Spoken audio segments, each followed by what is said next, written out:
Before we jump into this course, I wanted to talk a little bit about safety and pain. So first, you should know that after a knee replacement, the vast majority of people feel a heck of a lot better. You've probably already experienced that. If you're more than a week or two after your replacement, most of the time it feels way better.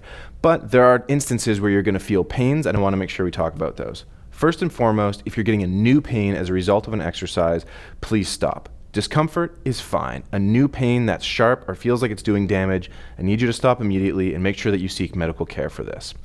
Next, if you have a pain that significantly intensifies during exercise, the same rules apply. I want you to stop that exercise and make sure you're seeking medical attention for it. For a lot of people, it's going to be entirely fine. It might just be something as minor as a tendinitis, and sometimes we can work through these, but we want to make sure that we're looking at it with a safe lens just to make sure. Another kind of pain to keep an eye out for is referred pain.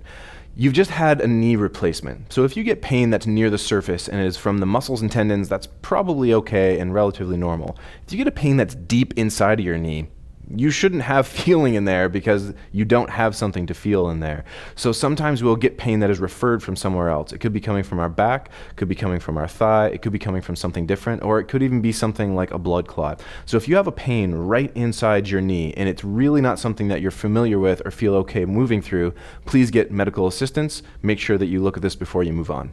One other thing to keep an eye out for is sensation change, meaning if you go from feeling normal to not being able to feel an area at all, or maybe it feels numb, or maybe it feels tingly or hot or cold.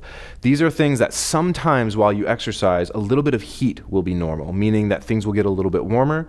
That's normal. Almost all these other kinds of changes are not. So we don't want cold or losing of sensation or numbness or tingling. If that comes on from an exercise, you shouldn't be doing that exercise. You should make sure that you seek someone for that sensation change. When it comes to balance, that is something that is kind of precarious for a lot of these exercises. Most of the time, we're going to be in a chair, but sometimes we are going to stand up. So if you've had balance issues before, either from vertigo or an inner ear issue, or maybe it's from a sensation change in your feet, I need you to make sure that you're very careful as we go through these exercises. If anything we do makes you feel like balance is going to be an issue for you, please stop and try something safer.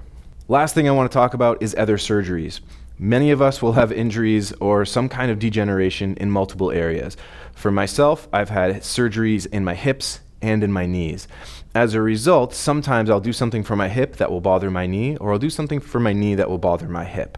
That's not something that we want to do willingly. So I'm going to give you exercises to do to help your knee, but if something I'm giving you is good for your knee, but doesn't feel good for, say, your back or your hip or your ankle, again, I would prefer you dial it back or alter it or make sure that you're not doing it. It's not worth sacrificing one joint for another. At the end of the day, if you have a doubt about any of this, or you have any worries about the kinds of exercises or whether or not you should be exercising at all, please get medically cleared by a registered healthcare provider before moving on.